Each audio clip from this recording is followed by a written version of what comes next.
Hi everybody, thank you for coming along. I'm Craig Reddyhoff, co-chair of Body and Mind at Sky.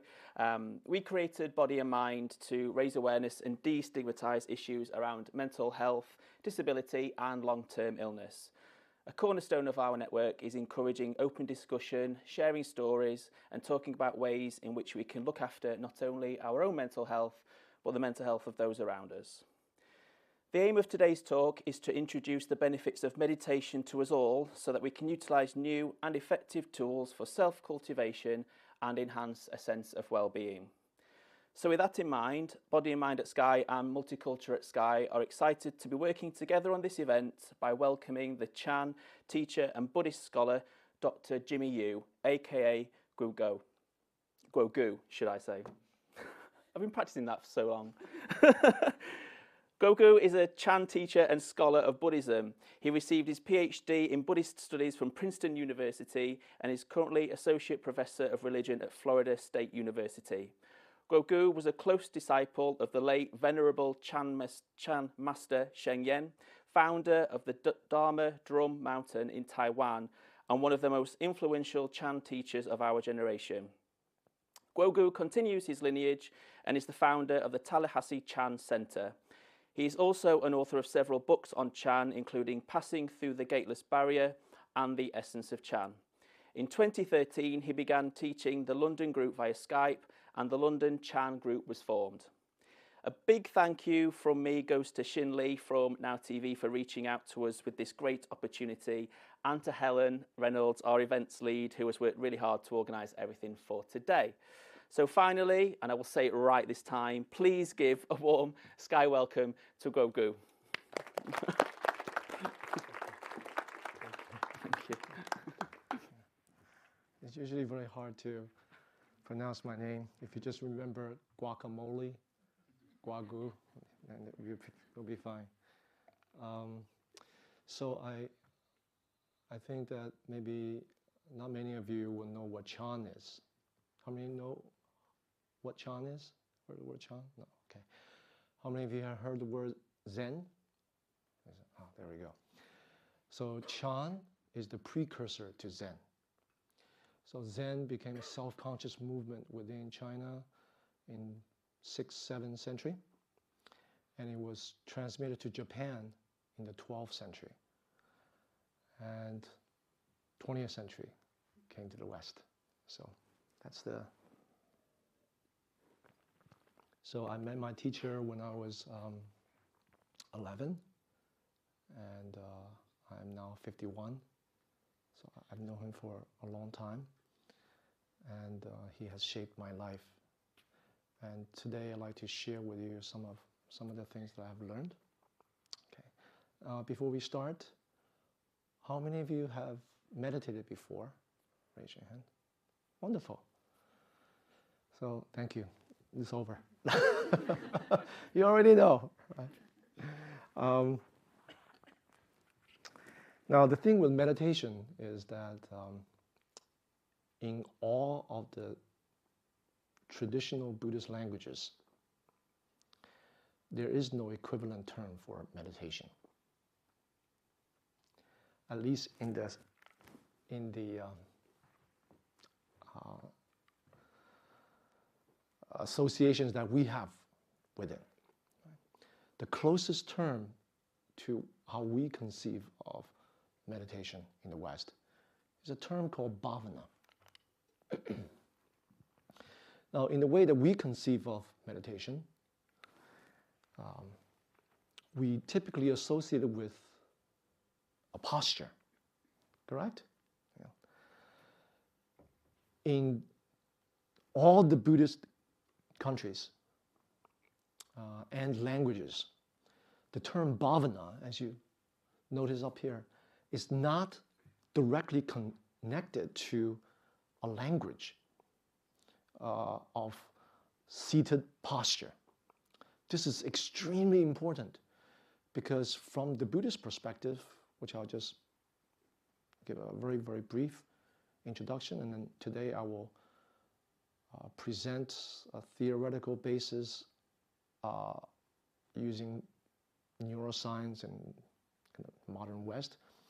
and then just kind of take the practice of meditation, one particular method, out of the traditional Buddhist context and put it in this kind of Western neuroscientific context. But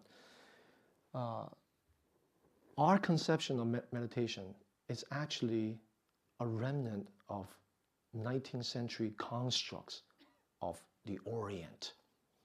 It's a form of Orientalism. The West in the 19th century, through colonization, we have technology, we have modernity. The East, they have culture, they have the Eastern wisdom. And from the beginning founders of these encounters, such as the Theosophists, spiritualists, Henry Thoreau, Walden Pond, these early encounters with Buddhism, they left a lasting impact in the present of what meditation is, and that is associated with a particular posture, seated. Now, this does not mean that traditional Buddhist practitioners do not meditate in a seated posture. Of course they do. But that's only one aspect of meditation, because the way they conceive of it is completely integrated with life. As long as we have a mind, as long as we engage in tasks, we can engage in bhavana practice, or the practice of virtue, mindfulness, meditation, contemplative practices, concentration, wisdom, right into daily activities. So this is very important that I usually begin with, to kind of cut across this wall that we usually put up. If we learn meditation, now we have to commit myself every week or every day, set aside a special time to sit. No. What we're going to do today is learn a method of practice that we can integrate right into your daily life, your work, your job, your family, your interactions with others. So that sound all right? Okay. So when we talk about cultivation, practice, bhavana also has the meaning of mending, changing, transforming. What are we actually cultivating, for example? From the Buddhist context, cultivate freedom. Freedom. This is my translation of the term nirvana. How many of you have never heard the term nirvana? Never. Okay, nirvana is a traditional kind of Romanized Sanskrit term for liberation. Liberation from what? Why should we cultivate? Cultivate what? To liberate from what? I equate the term nirvana or freedom with Chan, because Chan has several meanings, or Zen, right? One of which is awakening itself. It does not refer to the method, it refers to the realization itself. So, now, freedom from what? Right? Liberation from what? Traditionally, there's terms like vexations, contaminants of the mind, such as greed, hatred, ignorance, jealousy, arrogance, and all these different harmful qualities. But if we were to translate this to something relevant to us, we can simply understand it as stress. Right? Stress. Hindrances that kind of prevent us from performing our best. Okay? So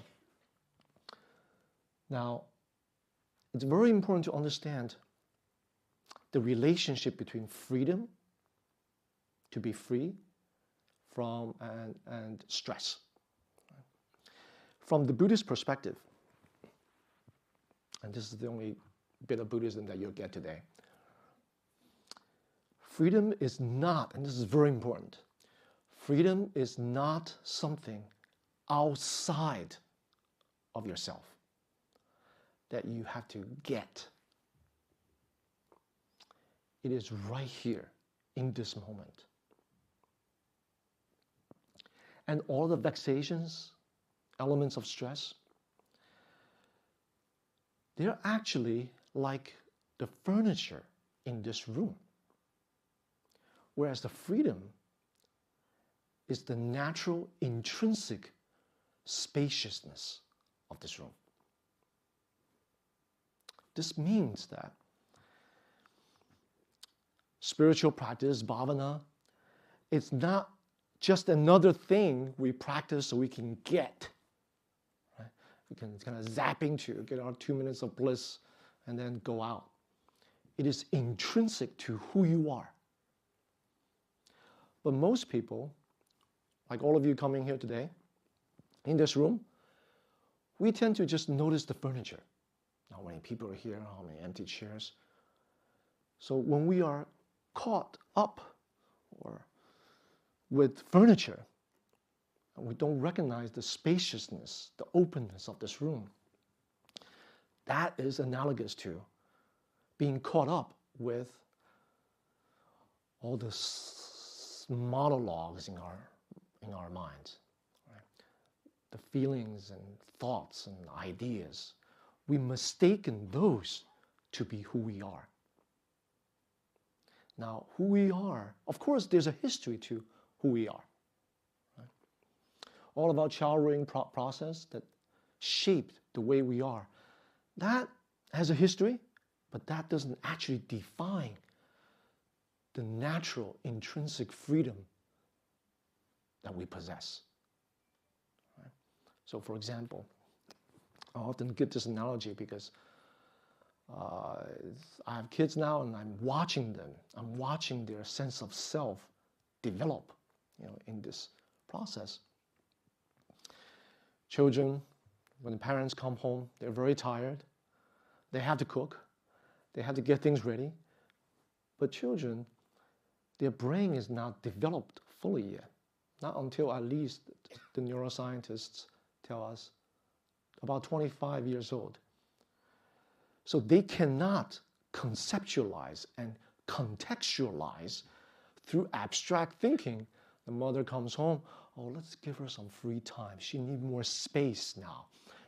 I can just put myself aside. So what they interpret of the mother being busy after all their work is, I'm not seen.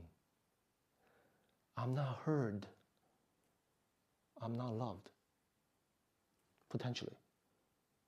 They cannot think outside of their instinctual needs in that moment. Right?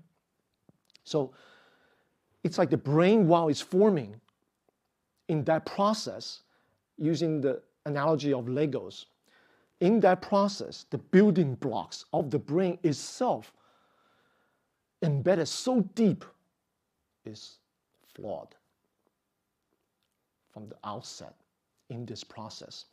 So embedded in that, forming in the process of shaping our personality, shaping the way we relate to other people when we become adults, it's already embedded into that, these narratives, images, and relationships. Does that make sense? So to uproot that, or to free ourselves from that, we need to practice, cultivate bhavana. So just to understand that we are originally free, spacious, open. Don't have to get caught up with the furniture of our minds. Right? We can understand that conceptually, prefrontal cortex, we can understand it, but emotively, we're not able to do it. Right? So it's important to understand that analogy, because if we try to think of meditation or freedom, or substituting that with happiness as something outside ourselves that we have to get, then it becomes another furniture. It becomes a kind of spiritual materialism or spiritual substitution. Before I'm into this, now that I learn meditation, I really need to de-stress. I have to get that. Right? All of us are already free. We just need to learn a new way of relating to the furniture of this room. Right? Instead of being dictated, shaped, continue to be conditioned by it, we have to cultivate an awareness, a clarity of mind to first expose all the furniture of this room. And that takes mindfulness. Once we can expose, then we have to embrace, because all that we are, there's a history to it. There's a reason why we are the way we are. So it's not to just, I'm sure many of you heard the word let go. We just have to let go. Well, just let go. We can't let go because we have to understand the undercurrent tone of our feeling, of our psyche, of our mental process. Once we can expose this, then we can see, understand them, embrace them. Then we can transform them. Then we can let go. Right? So the letting go part is actually the easy part. It's the first three that's very difficult. The exposing, right? Embracing, and working through. Right? And then sometimes through some catalyst in daily life, someone says something, suddenly we're able to kind of change our perspective on things. Okay, so any questions so far? Okay. We have a segment of Q&A at the end of the talk. So very quickly, I'm going to go through this, and I'm hoping that maybe Craig or Helen, when they make this video available, they can also make the PowerPoint slides. So you can just read up on it. I have notes tied to each of the slides, so you can just go off and discover more reading materials or things to explore. So basically, like vexations, stress. There are many ways to define stress. There's the experiential, where we think that this is happening to me. The culprit is over there. That's the culprit, right? This is a very primitive, naive understanding, because if the culprit is really outside, like my boss, my colleague, my family, then everyone around those people should have the same experience, right? Because that's the culprit. I'm not saying culprit is here, but what I'm saying is each of us experience the world differently, right? Through our past experiences, our mood, and so on. So there are many different conditions. So the first one is a little more primitive. Second, cognitive. Basically, this means, there's two dimensions. Things that are outside of our coping ability, after we appraise it, then that becomes stressful. And that's also different, because some people, like for example, if all of you see a rattlesnake in your bathroom, stressful, right? But if a rattlesnake catches you, oh, that's where you are, baby. No stress, right? Because we assess it as this is not good, or that's fine. Right? So there's two dimensions. Of course, there's the biological dimension too, in which this doesn't have a pointer, but the red dot, amygdala, this is in charge of the fight or flight mechanism. So when we see something, to the retina, there's a neural pathway that goes directly to the back of the brain, the occipital cortex or the visual cortex, and that feeds numerous. There's only one way in, but there's numerous neural pathway that goes right through to the other region of the brain. One of the most direct one is the center, the dark area, which is the limbic system, the emotive kind of seat. and amygdala is sitting right in the midst of that. Right? So it has many different functions, of course, but to simplify this process, fight or flight. Once it's perceived, it has a short-term, kind of short list of memory. Once it's perceived, it's a threat, and it contacts the hypothalamus. Hypothalamus contact the hippocampus, and then through the pituitary glands, and then stress hormone are flushed out through our body. The ANS is the autonomic nervous system, of which there are three. Right? Two is relevant for us today. First one is sympathetic nervous system, and that's the fight or flight. The second one is parasympathetic nervous system, in charge of calm, rest. And this one is accessed through, most directly, our breath. How many of you have heard this? I certainly have. When I was growing up, when I was tense or angry, my mom used to tell me, take 10 deep breaths. Is that an American thing, or is it here too? Right? There's a science that backs this up, especially the exhalations activate the parasympathetic nervous system, because this is in charge of calming, resting. So we'll get back to that one. But the important part about this is, there's a mechanism, kind of neural firing, synaptic firing of the mechanisms of stress. Just like a car has brake pads, right? Every once in a while we have to change the brake pads. Within the hippocampus, there are kind of like brake pads. They're kind of like receptors. They're called dendrites. Now, once stress is flushed out through the body, it doesn't just evaporate. It circulates back to the brain. The job of these dendrites, working with other regions of the brain, signals, continue to produce stress hormones, or getting us ready. Or we can put the stop here now.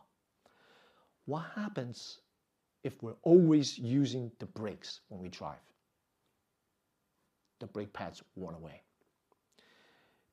Stress itself is not a problem. It helps us survive as a species, right? I'm sure many of you have experienced. Stress actually can help us to concentrate short periods. Right? We can finish a job. How many of you, for example, work well under stress? Right? Short term. Good. So do I. So stress itself is not a problem. However, if it becomes chronic, if in our perceptual process we're constantly identifying things as stressful, stress hormones are continually flushed out, and the brake pads are continually wearing away, then we have all kinds of problems. Because what happens with stress is basically other systems of the body are not necessary when you're stressed. You don't really think of hunger. So that's suppressed just by how the way that we're wired. Immune system is suppressed. Right? And other issues. Right? But if it's chronic, then we will start to have problems precisely with these areas of the body. Right? How many of you have experienced this? You have a project. Your adrenaline is helping you finish the project. Soon as you finish, it's almost like while you're working, it's great. Concentration, clarity, finish the project. But soon as you finish, you tend to get sick. Raise your hand. Or you just collapse. Why? Immune system being suppressed. Right? And it's still suppressed. Right? It's still weakened because stress takes some time to get it out of the body. So many things, right? Metabolism, our heart. If it's chronic, it influences our concentration too. So anyway, the point of this slide is stress is okay, but not chronic stress.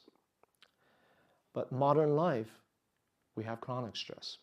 Maybe ancient time, prehistoric time, we don't have to worry about, lions, animal with saber teeth and all that. But now, maybe our boss look like that, right? Or our colleagues are like that. Or every little thing that's conceptual can be like that. We can actually simulate ourself. That's what the brain does.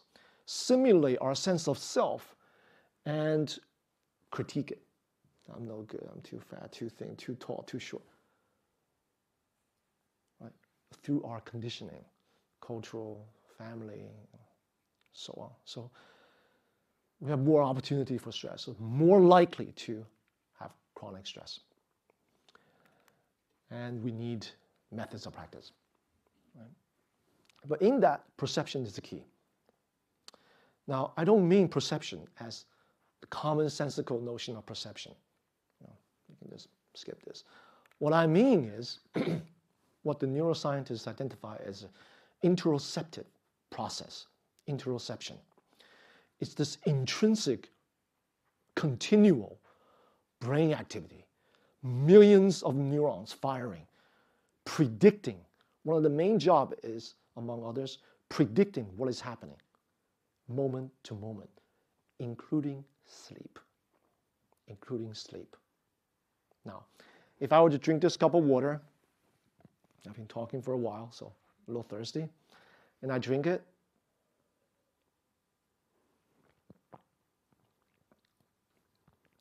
and if it's sweet, and I didn't know it's sweet, it's not, but if it is, I would be surprised, right? Because it looks like water. Why are we surprised? Interoception. If you look at a green apple, maybe it's a little sour, you take a bite, it's sweet. Because it's different than you predict. Our brain is not reactionary to stimuli. It does this, and then we perceptually, through prefrontal cortex, respond to it. When we see things, this intrinsic brain activity is already at work. Even before we see things, the interoceptive process is already at work. How many of you have experienced this? You go to a busy city, a lot of stimuli, and you walk through and you get tired just by walking through that. This guy is at work. There's a lot of unconscious activity that's going on in our brain. Now, unconscious, I don't mean like a Freudian notion, 19th century notion of unconscious. Something that used to be conscious, and then because of my parents, my father, I suppress it. We are actually literally wired to have all of these things happening beneath our normal conscious level of awareness. But now, the interoceptive process is in charge of breathing, heartbeat even, but there's one aspect that's in charge of, and that is the undercurrent tone of mental activities. And that part is accessible. How? Mindfulness. That's the part that I was talking about, exposing. Most of us are not aware of this. For example, I'm sure you have experienced this. You just had an argument, and then you carry that feeling into the next poor soul. Someone says hi to you, it explodes. How many of you have had this? Right. Very common. Right? It is actually this undercurrent tone that we are not even aware of that's present, that's shaping the way you are listening to this talk, the way that you are perceiving me, the way that you are carrying out, making decisions, judgments, and shaping your experience of this moment. So this undercurrent tone is accessible, right? Through mindfulness, through practice. And this is able to help us begin to even have an opportunity to manage our sense of peace and happiness. Okay? If we continue to rely on something outside of us for happiness, then we set ourselves up for disappointment. Right? If we can begin to bring a sense of contentment, ease within ourselves, then whatever we experience will be different. Right? Imagine yourself coming out of jacuzzi. Right? Someone steps on your feet. It's all good. Right? Imagine yourself, just getting out of a hectic, job situation. You're busy working. Someone steps on your feet. Your experience is very different, right? The culprit is not outside. The same thing, stepping on the feet, it's not outside. It's the experience inside that's shaping, dictating. Now, if we're not aware of this process, that means we live our life like Pinocchio, strings. The environment happened to be good, we're very happy. Environment happened to be bad, depression. It's like string.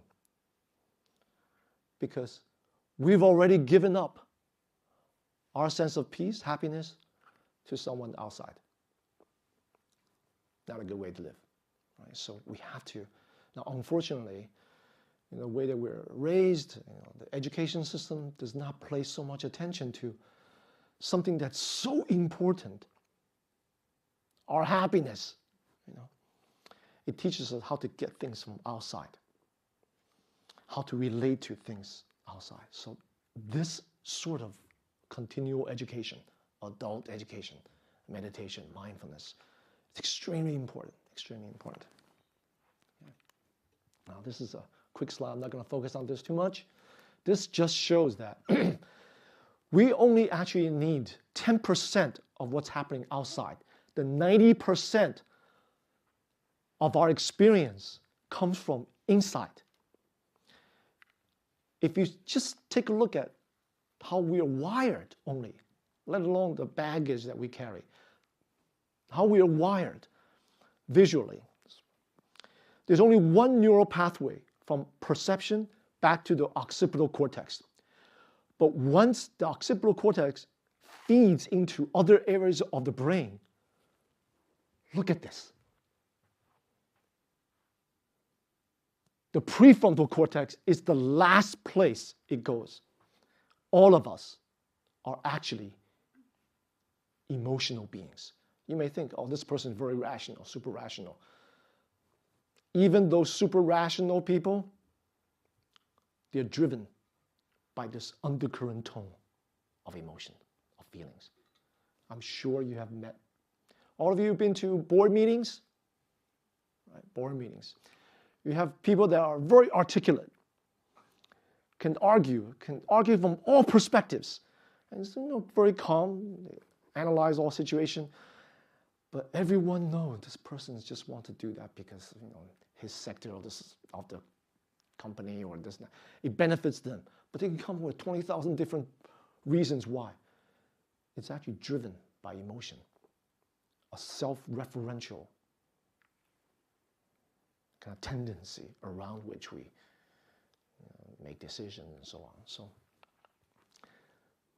we only need 10%, 90%. Or like some of you, you're sitting here, you don't have eyes on the back of your brain, but you have a spatial orientation of where you are. You know there's a few seats behind, someone sitting behind me.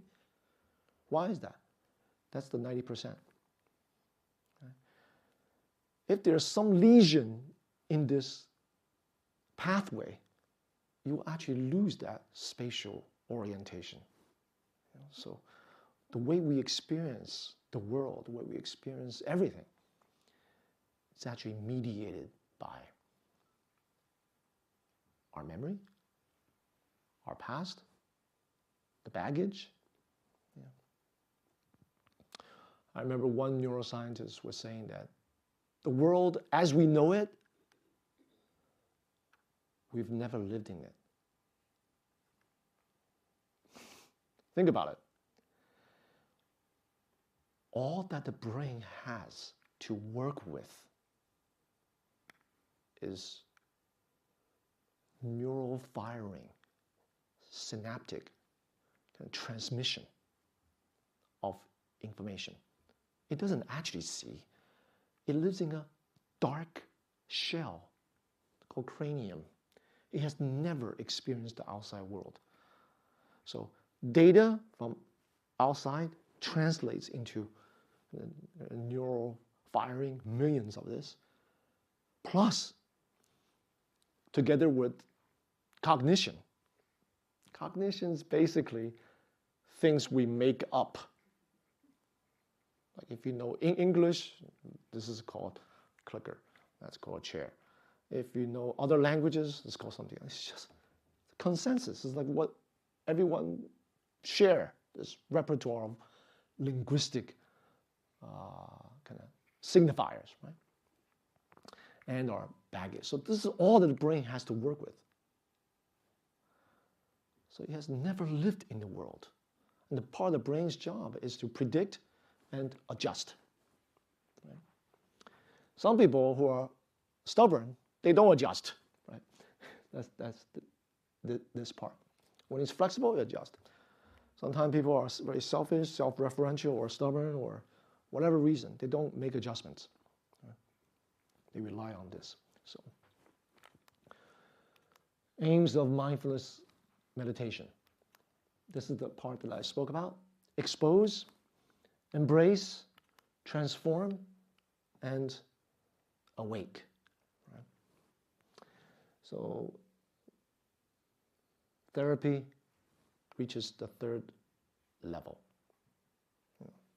Zen or Chan talks about awakening, but it's built on the previous three. Now, I want to leave with you one method that you can use anytime, anywhere. We will practice it sitting down, but you can do it in your daily life.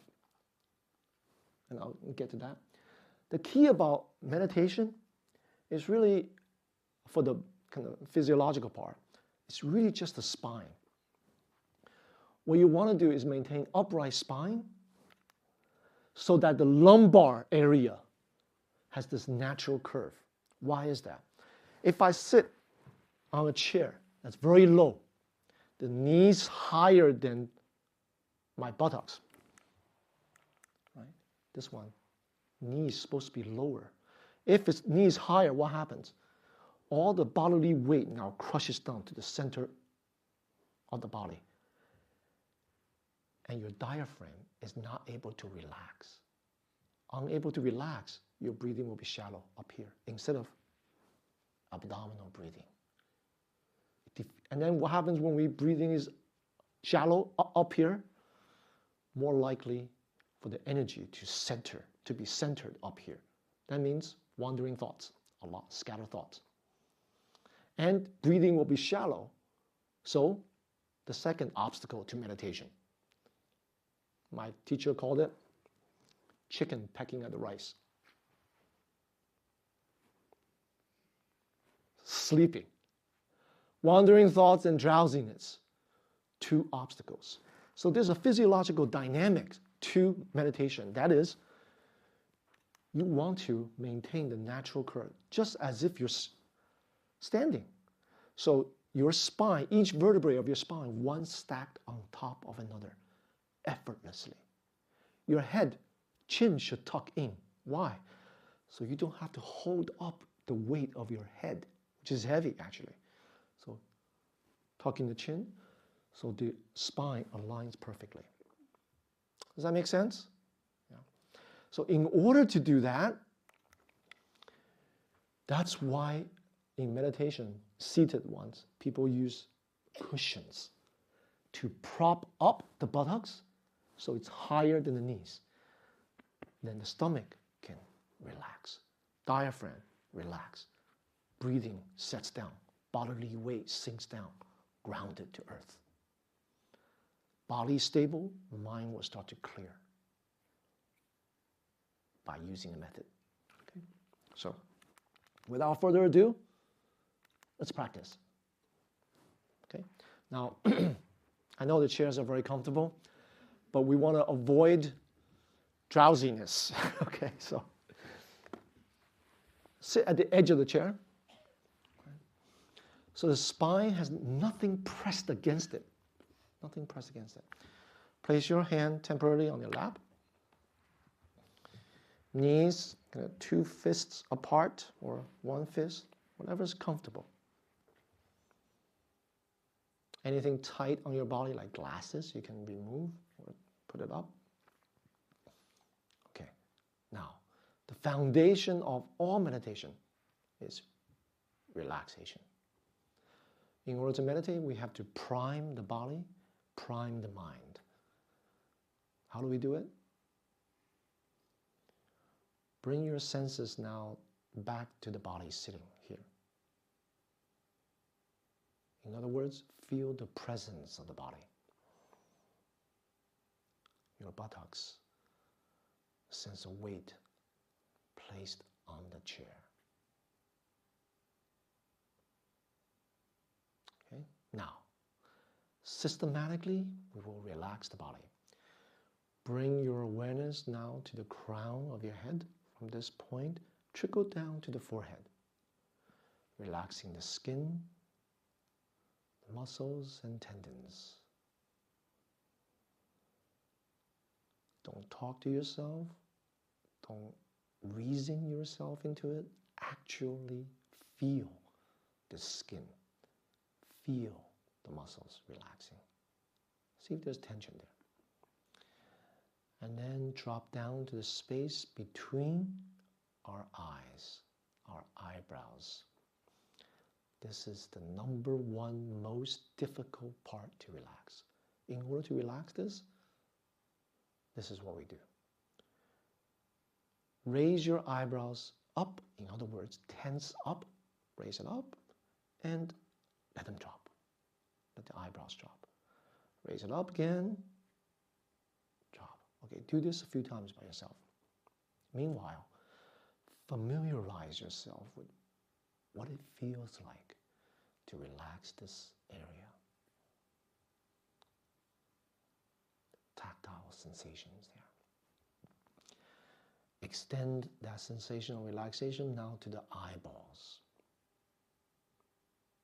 Treat your eyeballs like muscles with no ability to see anything.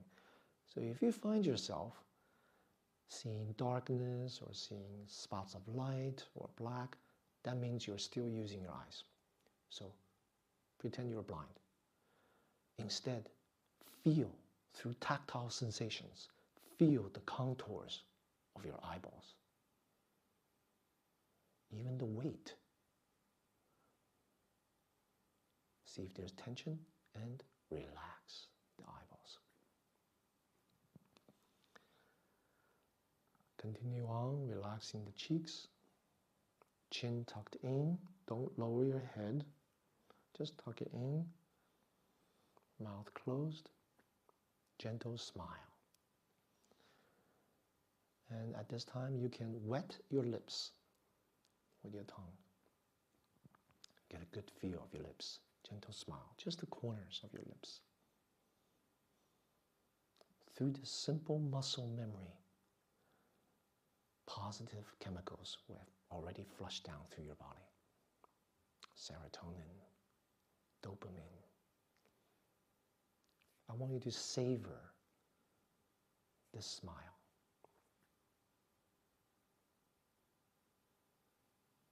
There's already a shift in the undercurrent tone of your inner experience once you smile. So notice that. familiarize yourself with it.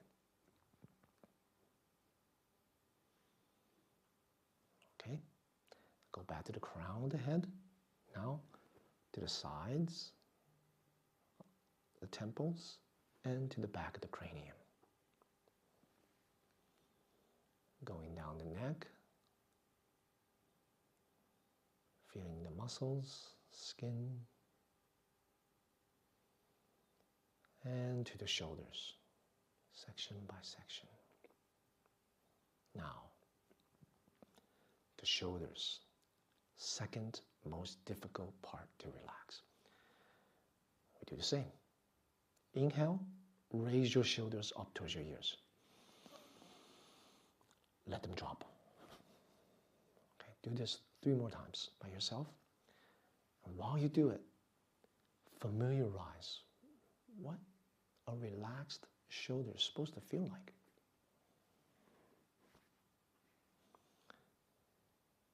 Just let the bone hang, let the muscles hang on the bones. Extend continually down the 2 arms. Feeling the skin, muscles, tendons, biceps, triceps, elbows, forearms, palms, the warmth of your palms, and fingertips. Okay, now let's do the chest. So the back is erect. In order to relax the chest, all you have to do is see if you can feel the subtle rise and fall movement of your chest following the rhythm of your breath.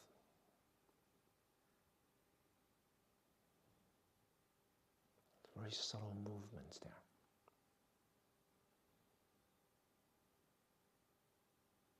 Okay. Continue down to the abdomen. Relax the skin, the muscles, and the tendons. See if you can feel the subtle movements of your abdomen. Rise and fall, following the rhythm of your breath.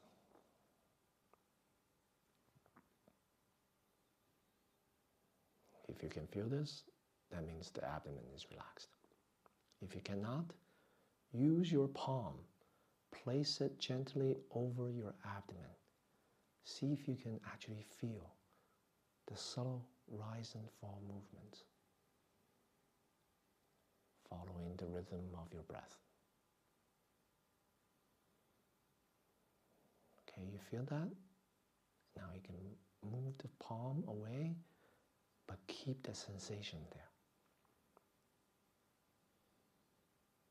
Okay, now let's go to the back. Back of the neck, flow down to the upper back. This means the shoulder blades.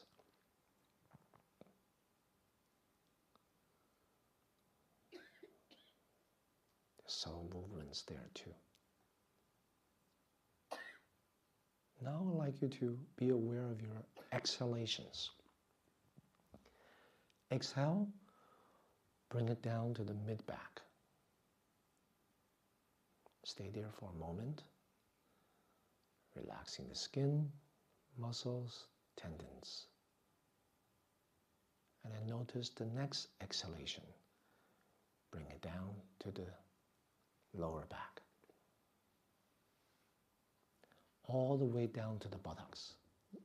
Now, see if you can feel the sense of bodily weight at the buttocks. Allow that weight to sink down into the chair, into earth, leaving your upper body light as feather.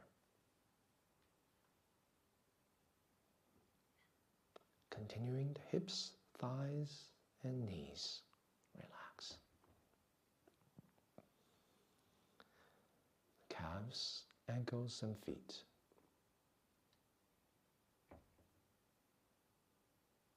Okay, at this time, you can keep your hand like this, or you can open your eyes, look this way. You can put left hand on top of right, palms up, 2 thumbs slightly touching. Feel those thumbs resting on your lap. Okay. Now,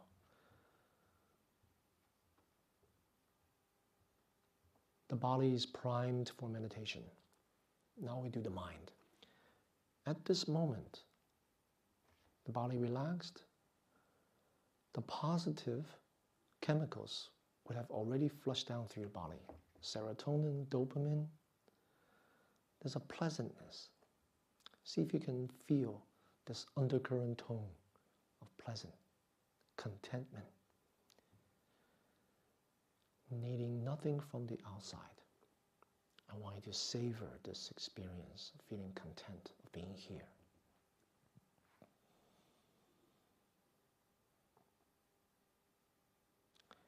And we bring this mindset to our breath. Simply be aware of the in and out of the breath, following the rhythm of your breath. Just follow. If the breath is long, it's long. Short, it's short. But there's also other sensations. Cool, warmth, shallow, deep. Silky sensation, smoothness when we inhale.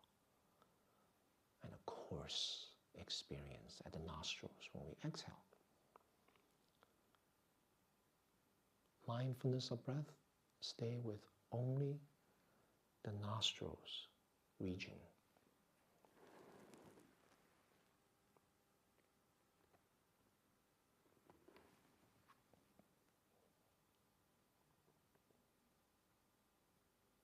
Experience it again and again. Different qualities. Savoring each moment.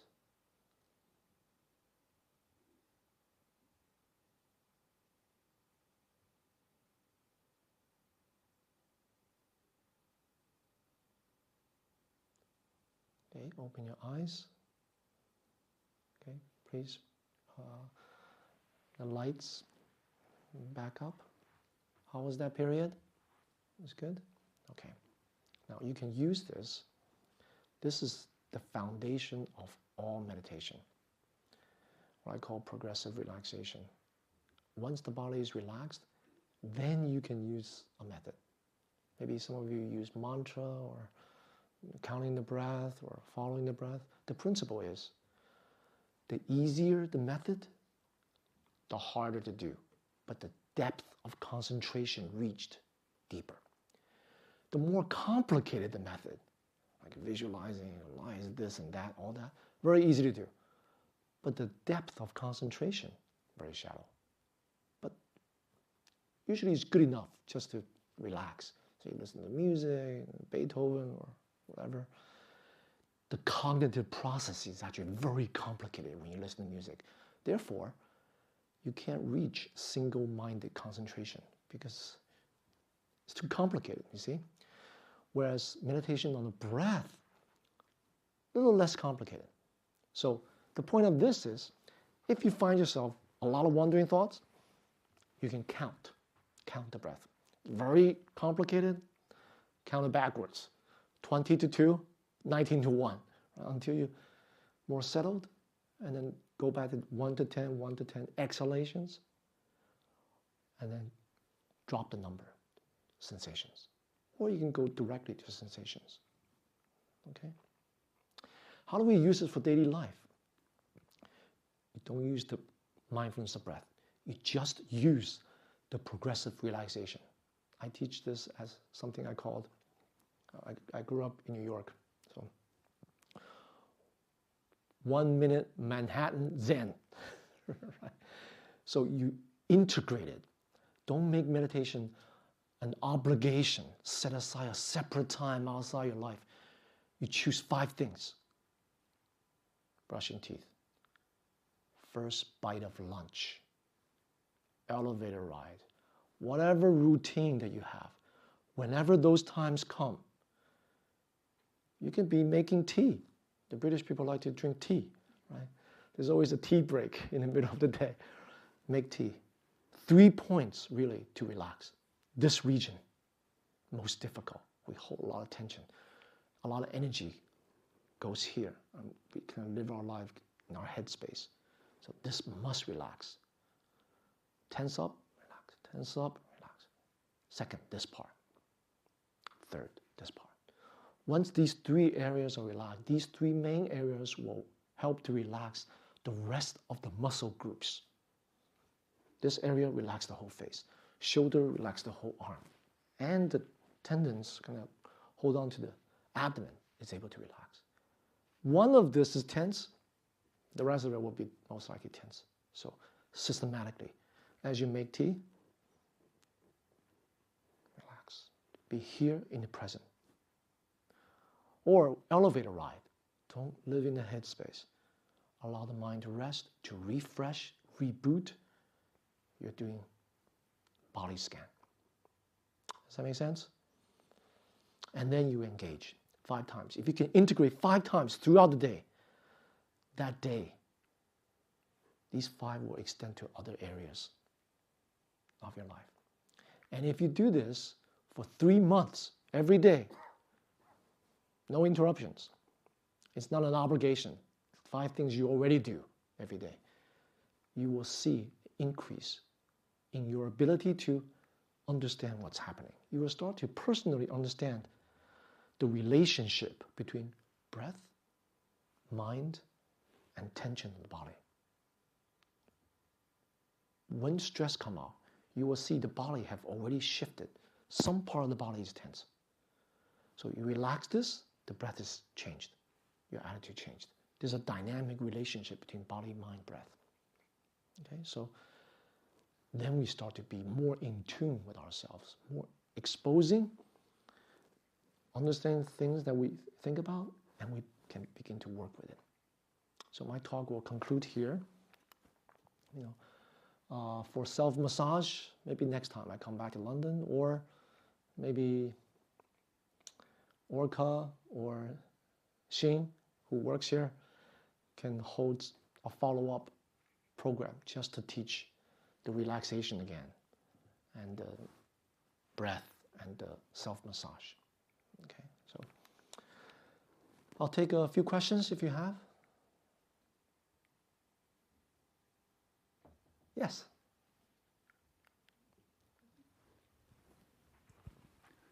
Hello. Hi. It seems to be a lot of similarities with Vipassana.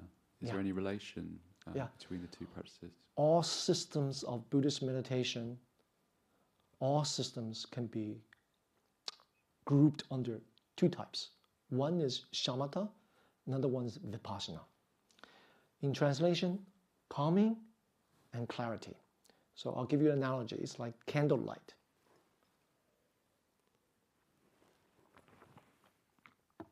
If the candle is flickering in the wind, whatever we see through this room, it's just fragmented, right? Unsteady. So these 2 types of meditation, all systems of meditation, Buddhism falls under one of these 2. Some of them, both. So Vipassana belongs to insight meditation, but that's founded on the ability to concentrate. Does that make sense? So first, the candle light must not flicker so much. Then when the candle is steady, then the luminosity will be able to fill this room. You won't see kind of shadowy images, fragmented. It's pretty clear. Does that make sense? So these 2 are completely complementary. What I've done before just now, it's a preparation for concentration or vipassana. You see, it's not even it's just 101 meditation, how to relax. Now some people don't take care of the body, don't take care of the undercurrent tone, and they just jump right into Vipassana meditation or concentration practice, they carry the angst in daily life right into. So it takes them 20 minutes just to settle down. And then time's up. Just like the argument, we kind of graft our emotions right onto the next poor soul. Same thing. So foundational practice is very important. So what I showed today is just foundation. Okay? All right. Any other questions? Yes.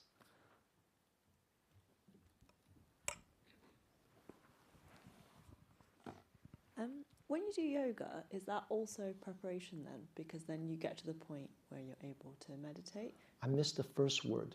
When you do yoga. Yoga. Yes. Wonderful. In our tradition, we actually do yoga. A particular set of yoga, not hatha yoga or ashtanga, particular set of yoga targeted for seated meditation practice. So focus on certain body part like lower back, usual pain and joints. So we do that before we sit as a transition into sitting, and then we teach self-massage to come out of it. So that would be like a whole set. Stretching mindfully. So whatever the body is doing, your mind is right there. Yoga, meaning yoke, right? As a preparatory practice. Yeah. But, like I said, the principle, the more complicated the method, easier to do, but the depth of concentration, shallow. So if we're doing through different yoga, it's actually complicated. So the depth of concentration, it's kind of conditioned by all the movements and so on, right? But as a preparatory practice, excellent. Yeah, thank you. Maybe one last question, or? Yes, sir. Do you ever find, thank you, I enjoyed that. Sure. Do you ever find that there's times even when you come to meditate, you can't get into it, or do you just stick with it and finally manage to relax? Yeah. If we practice progressive relaxation all the time, like I suggest, that 1 minute Manhattan Zen, it becomes quicker. Like we sat for 10 minutes, it went right by, and I guided slowly. But when we are familiar, we can do it very quickly. We can do it over and over again. But so the more skilled one practice, the better it gets. Now there's another part of the question.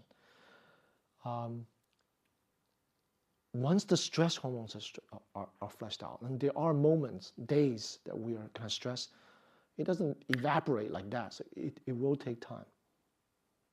So even for skilled practitioners, meditators, myself, stress, yes, but I have a method.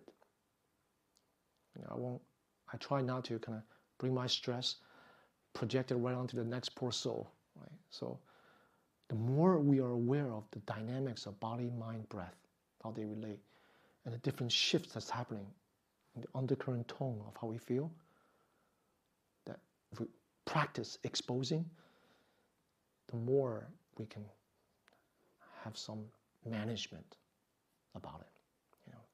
The more we're mindful, less likely we start screaming or yelling at people. The more considerate we are. Okay. Well, thank you very much for the opportunity, and I hope you've gotten something. If nothing, just remember, relax. But now you have a tool how to relax. So thank you.